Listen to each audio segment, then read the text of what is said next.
You have tuned into the TDP Videocasts. Sometimes they say that truth is stranger than fiction. Come with us on a ride beneath the surface, plumbing the depths of the arcane.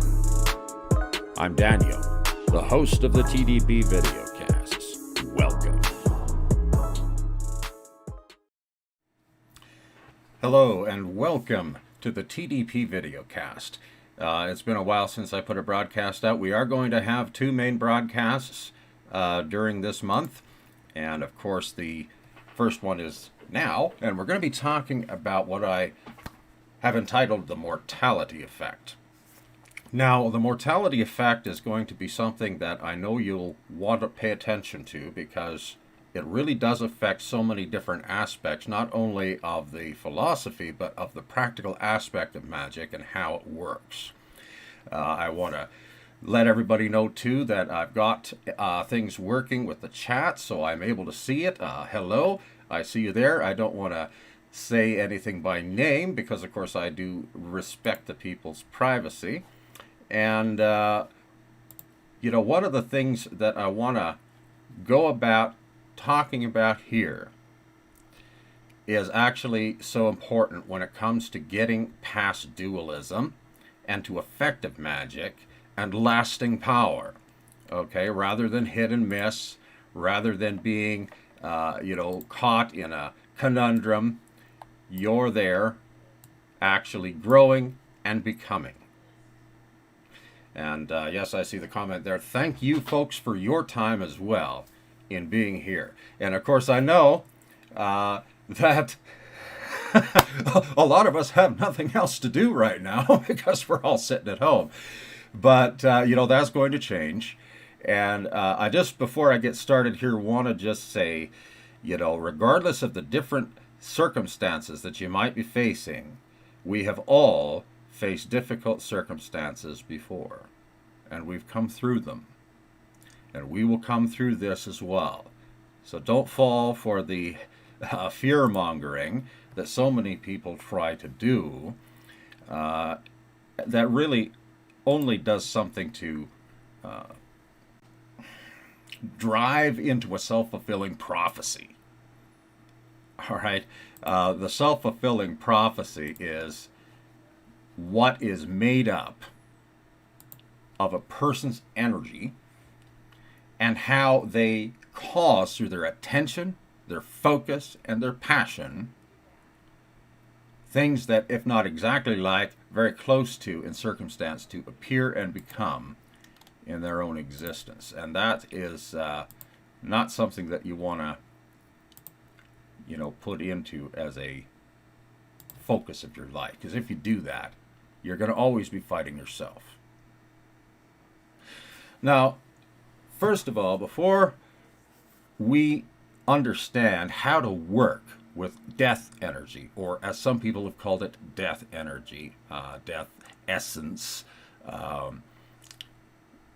we need to understand what a lot of people practice today and have practiced in the past, and how that has been skewed by the programming that has been put forward in so many hundreds, if not thousands of years of indoctrination. And yes, somebody was just mentioning there with law of attraction. That's not wrong, okay? What you focus on is what you're giving your energy to. What do you think rituals are for? They're to help turbocharge your focus, your attention, so that your intent on whatever plane of existence you're working with can manifest in your life or in the lives of those that you're seeking to work with. For good or ill, pardon me. Well, the first thing, and you might want to write this down, is what death actually is, as opposed to what people have been taught that death is. All right? So what is death? If you talk to most people today, in the Western world at least, you will find that they will say death means the cessation of life. Well, when you're looking at our world of limitation, everything has a beginning and an end, including you and I physically. Okay, this is true even of the mountains. All right, they end up getting beaten down too. Everything has a starting point and decays, and that is because of the limitations imposed in order for there to be experience. All right. This, however, is a small, narrow bandwidth of existence. And, of course, what goes beyond are concepts of existence, too. If a person believes that only what is in this small, narrow bandwidth is all there is, then, yes, death is the cessation of life. Death in its actuality, however, is no more than a transfer, and this is what you might want to write down if you feel so inclined. It is a transfer of your awareness as a conscious being from one point to another. All right. We understand, even from the most rudimentary science, that energy is neither created nor destroyed. Okay, so if everything is made up of energy, everything is something that is vibrating, then it merely changes from one form to another. It's not destroyed. And so where it comes to your consciousness and who you are, yes, there's aspects of the personality that are invented. We didn't get that from ourselves. We had that from our experience growing up. Other people imparted their beliefs to us. That's how the whole process that I've been talking about, of where we have these unhelpful belief systems that really hold us back, come from, and where it is manipulated as well by different governments and different agencies and educational institutions and so on and so forth. Not that there's malice involved in it, but that's what they were taught. And you just follow it back. So, death is a transfer of your awareness from one point to another. So that doesn't sound like it's too fearful, does it? Only if you think that this narrow band of what we can perceive is all that there is would there be a reason to fear. And even then there's not, because it's not true. Okay, so to get past that, we need to change some ideas and understand what death is. And death is actually something more even than that, because we talk about polarity and dualism. Okay, dualism, just like in religious thought, likes to think that there is a fight going on between two opposing points and one must have absolute victory over the other. It doesn't work that way with light and darkness, doesn't work that way with life and death either. And in fact, in the case of light and darkness, from the common understanding of what that means, and life and death, it is actually the same energy, just the different side of it. Think about it for a minute. Okay? If you take a look at the way things work with polarity, it makes sense, because polarity means that there are two different opposite poles that work together to create something new in a never-ending cycle. Okay? And so when you're going to work in magic, you want to take a look at the wider picture. Now, there are some people out there that are very powerful necromancers, people that work with the spirits of the dead. And I know people that have, in order to align themselves with death energy, have spent days sleeping in graveyards. I don't recommend you do that, but there's people I know that have done that. There's people that have, taken a great interest in all the things to do with death, what happens after death, what is going on with death. And when you take a look at that, that's fine, and there is power to be had with it.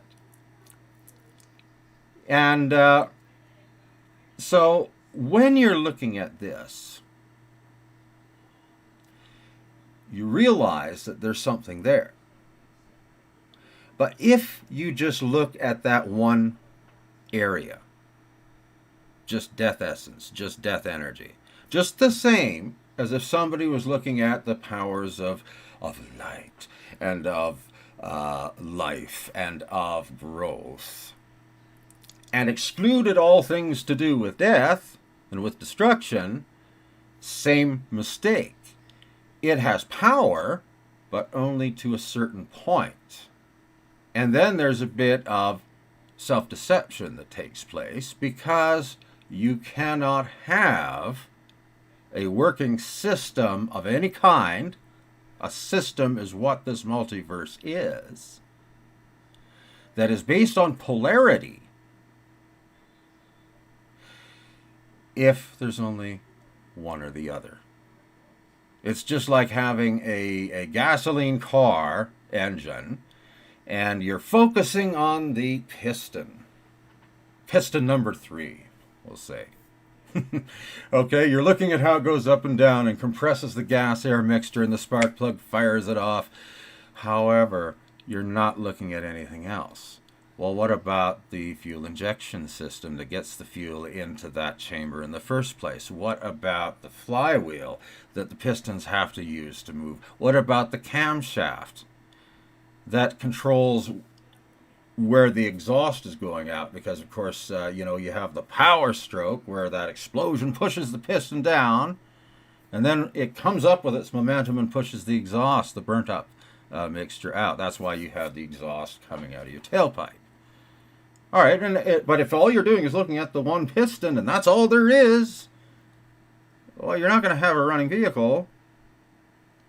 It's going to go down, because it's a system of parts that are working together. And even though things appear chaotic and completely, nuts, look at what goes on in the world today.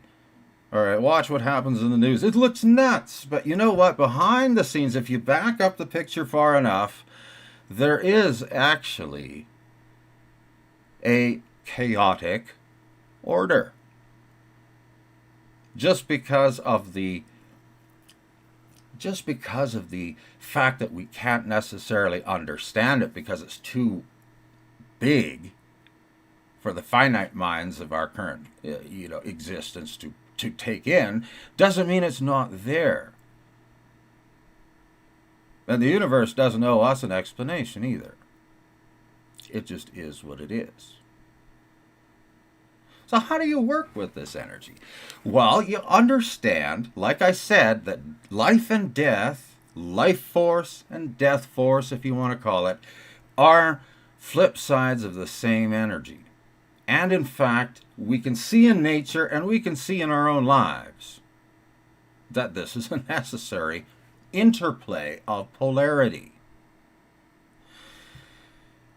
If, for instance, you want to expand your life and to try something new, whether it's a new career, whether it's something that has to do with your family relationships, whether it has to do with your own magical practice and your desire to learn something new.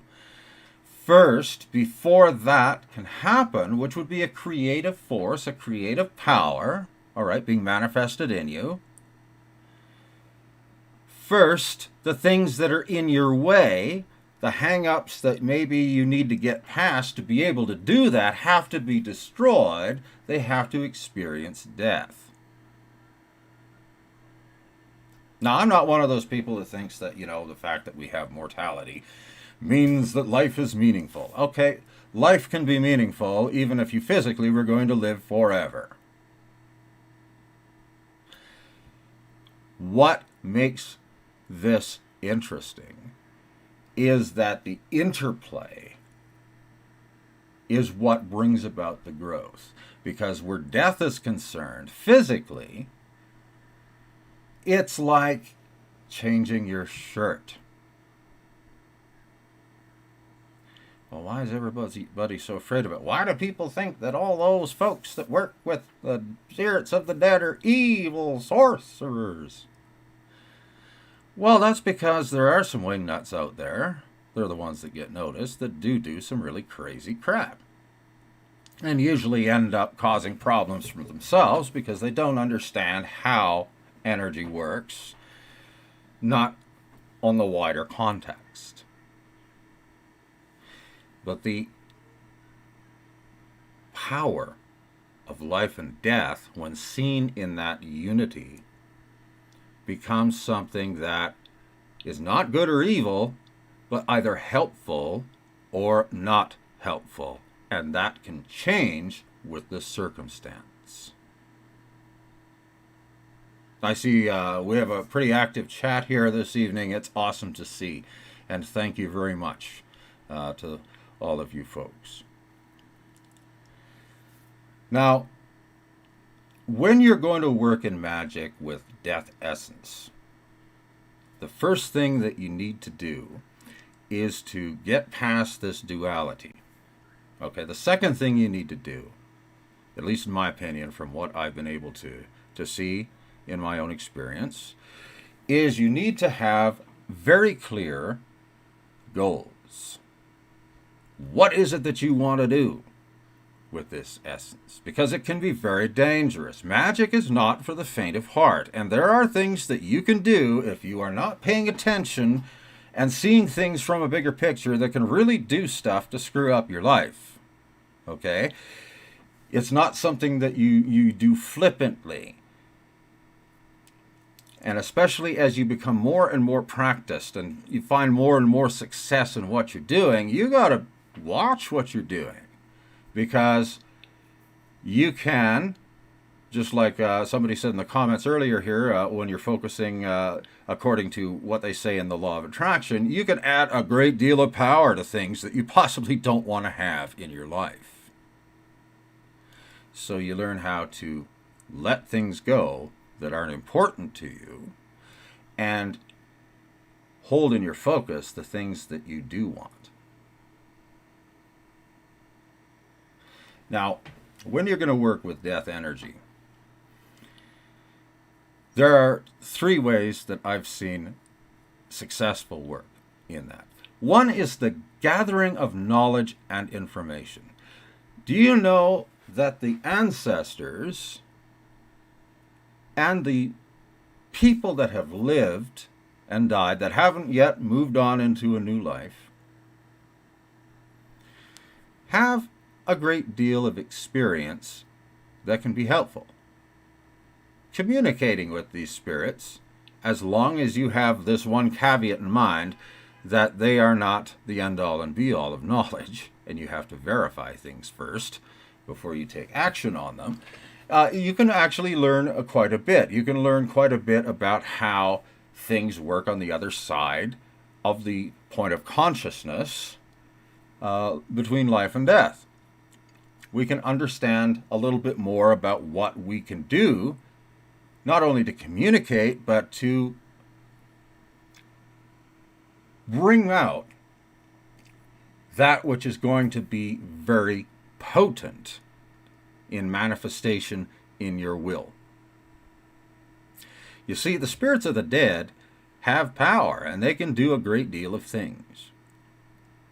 So can other spirits. We've talked about that in other broadcasts, and I'll be revisiting some of that again soon. But the act of being able to gain wisdom through communicating with the dead is not something that is to be afraid of, but something that can be greatly helpful. The second thing that you can use that for, of course, is in revenge and self-defense. All right? I believe, I'm not a practitioner of voodoo, but I have heard from some people that I believe to be reputable in that area, that when the Bokor curses someone to death, they don't use the Veve, they use the spirits of the angry dead, the Petros. All right? Because there are, of course, just like if you were dealing with the Alfar from the Northern tradition, good Alfar and bad Alfar, and in the same way there are miserable spirits of the dead, and there are ones that are indifferent and ones that are happy. Okay, a cross section. Just like if you look at the population of living people here on the earth, there's a cross section of people. Okay, and so you need to take that into account, work with things in a way that's going to be helpful to you, and know your own core. Because if you're going to work with the spirits of the dead, that's not something you do as a novice. That's something you do when you've brought yourself into the position where you are strong in yourself, in your will, and you know what you want and why you want it. Okay, that way you can't be shaken here and there. And that's actually true no matter what type of spirit you're dealing with. But we're dealing with death essence, the spirits of the dead and of the ancestors. To give an example, doing travel work to Helheim to talk to the ancestors if you're using the world tree of the Norse, Yggdrasil. Or however, there's other systems that you can use too. You can go to the Qliphoth and you can go to places of the dead on the different Sephira there. But you got to have that focus and that strength in yourself so that you're not tipped back and forth or manipulated, because that can happen too. All right. The aspect of death essence as well, or death energy. Yeah, I see somebody. Are there any Grateful Dead? Oh, I suppose there probably are. And I don't know if the band, the Grateful Dead, if they're all still alive or not. That was funny.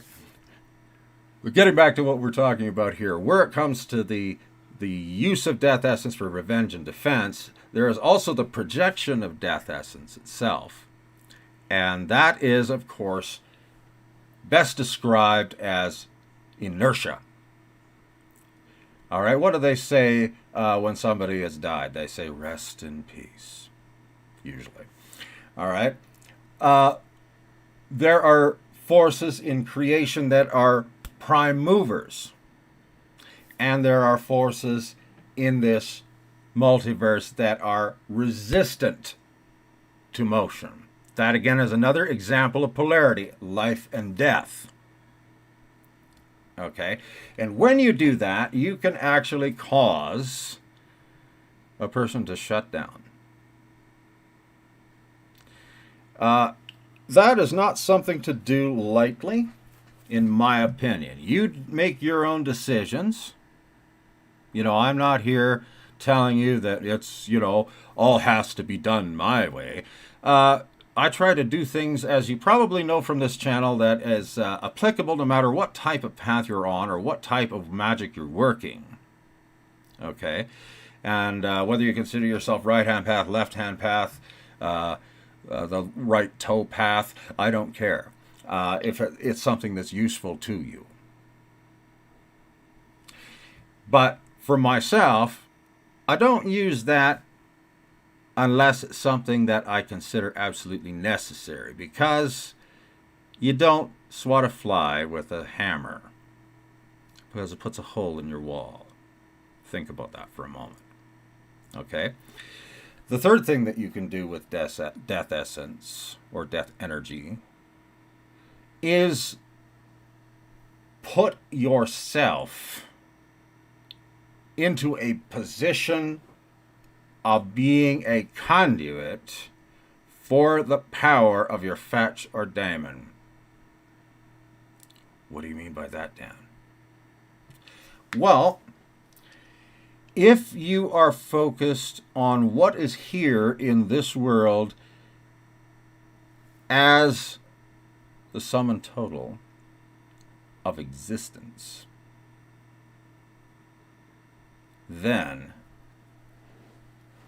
you're going to always find yourself struggling. Because there is so much more.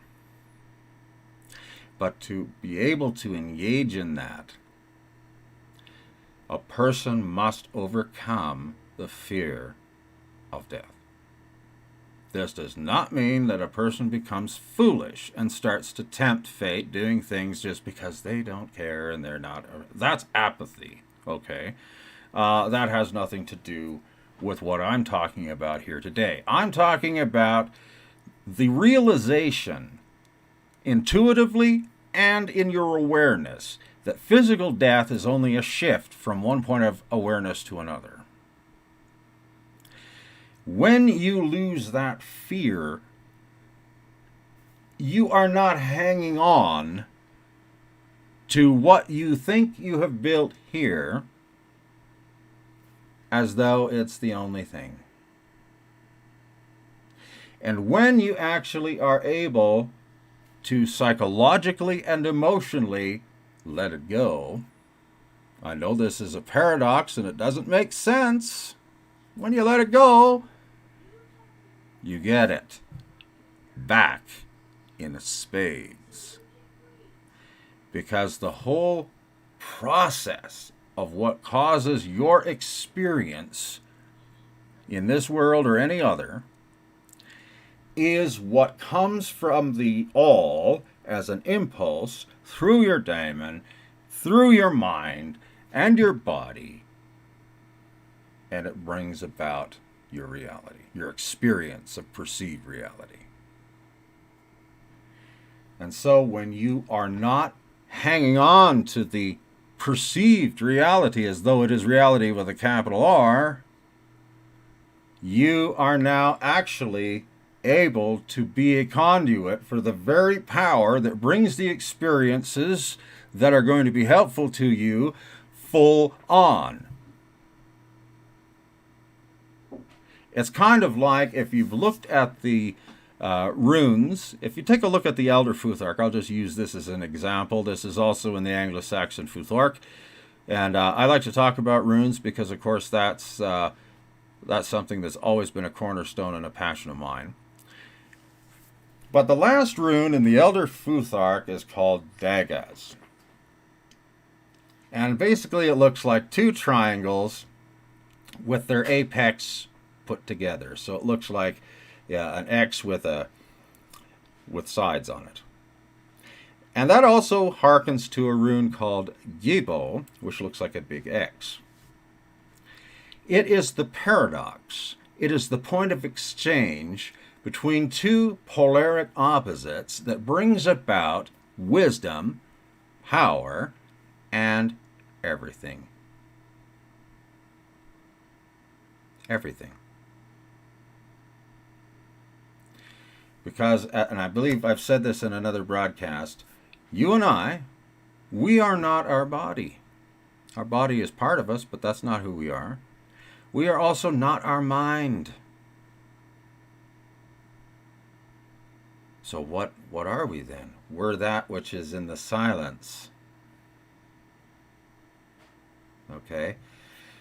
And when we have let go of our attachment to what we see as, this physical reality, as it being the end-all and be-all, we are actually opening the door fully for the power of that creation in both polarities, life and death, to be expressed through us and bring about that which is going to be growth, expansion, immortality, the whole 9 yards that everybody talks about, seemingly on so many different places.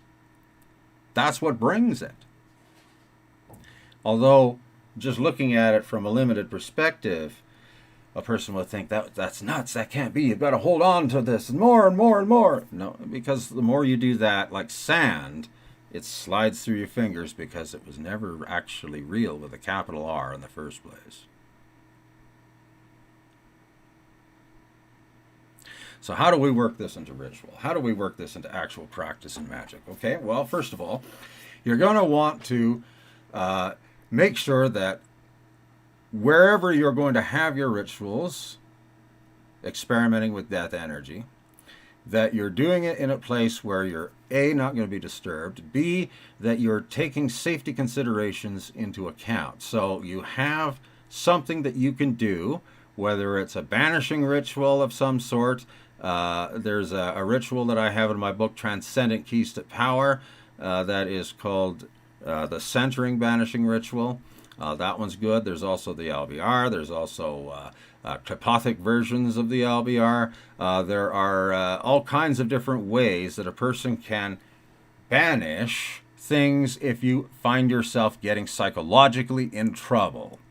Now, I usually don't use banishing rituals in my magic, and there's only a few times that I'll do that if I really do not want to be disturbed, not even by familiar spirits.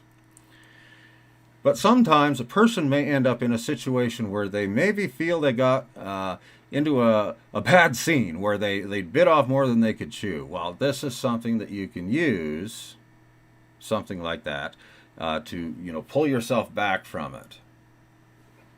Okay, as long as you don't give up, you build yourself up and try again another time.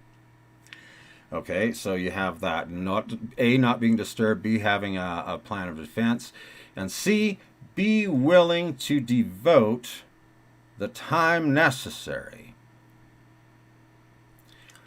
to open your mind to the ideas I've been talking about, where you don't need to be afraid of death. Do not expect that something that has been ingrained into you, just like it's been ingrained into me, is something that you're going to be able to just turn off like a switch. That doesn't happen, okay? You can tell yourself all you want, oh, I'm not afraid of death, I'm not afraid of death, and then you're faced with it and you're scared shitless. Okay? That's normal, because there's so much that's there that has been put into our minds by others. Okay? So you got to give yourself the time necessary. This is going to mean that there's going to be meditation that you've got to do things to work on your mind. That means perhaps mastering astral projection, because that is actually going, while you're still alive, on the astral plane, which is part of what is on the other side of the veil of life and death. And get some experience, do some things, and build yourself up to it. And then when you're going to start working with it, make sure that, you are able to feel that intuitive release, that closure, that your intent is being fulfilled. Okay?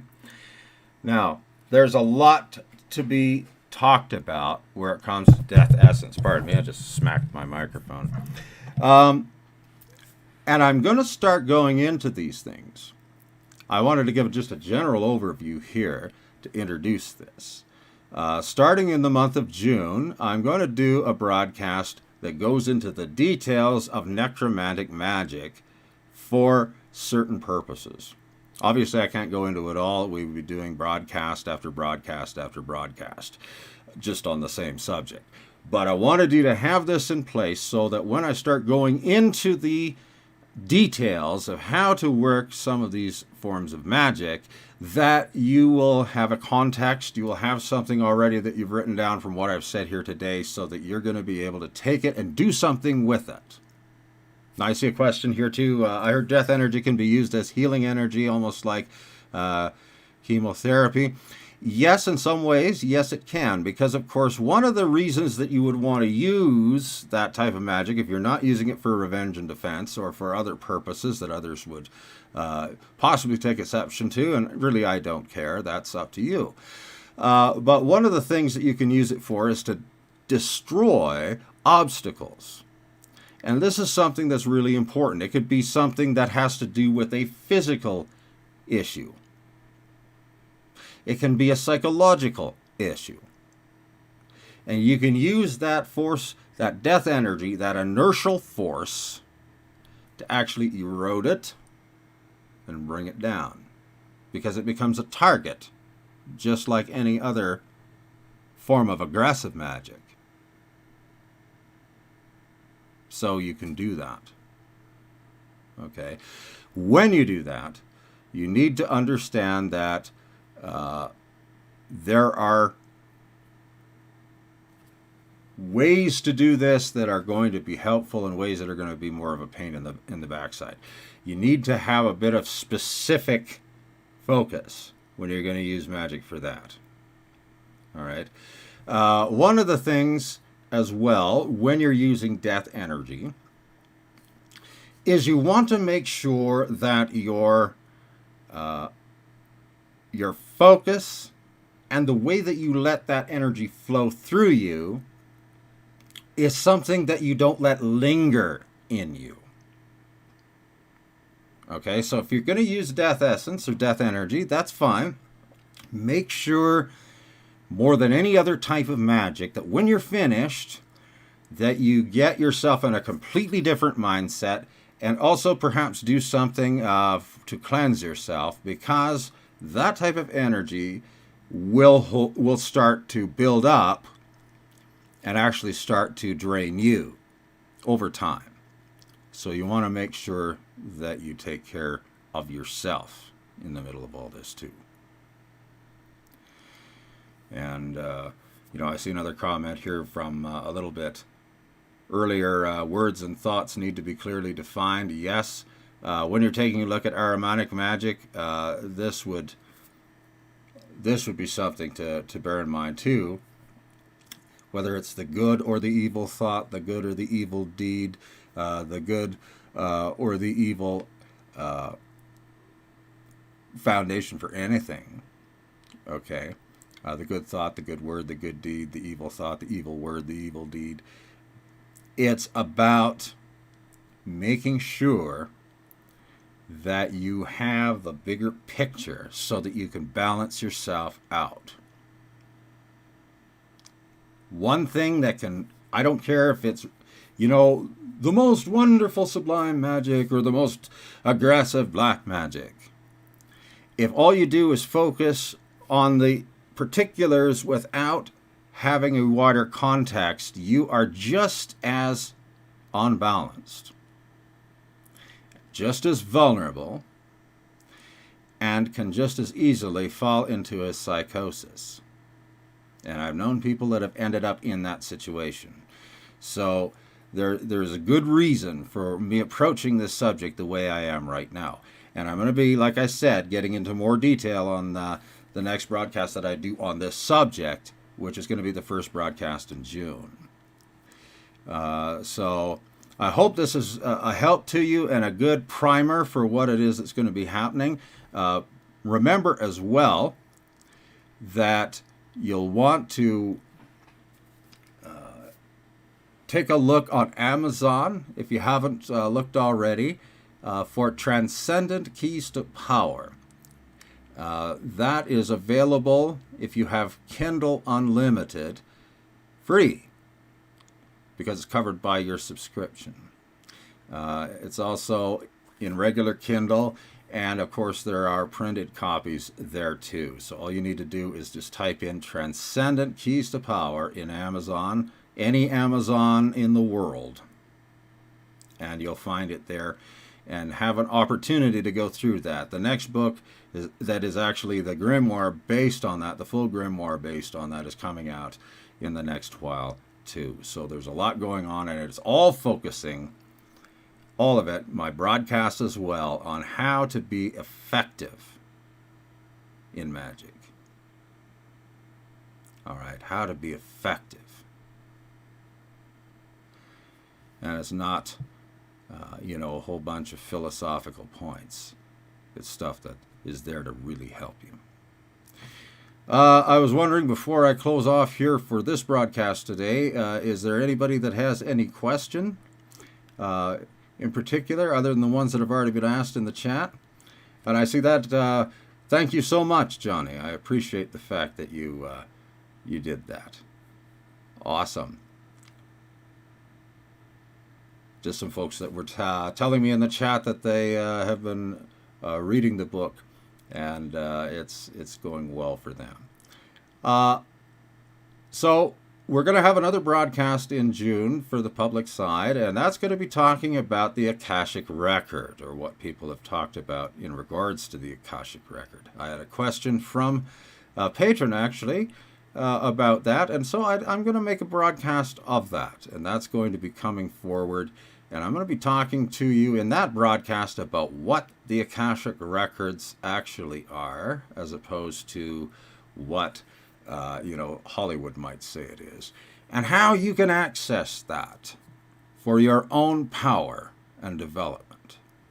And I think that you'll find that to be very useful. I want to thank you all for being here. Thank you for your time. And we will be back before the end of May for the second broadcast on the Akashic Records. Please leave comments below, and also As you can tell, I'm trying to do something here that I believe is really important. By word of mouth, share our channel and our station and our social media far and wide. Thank you so much. Until next time.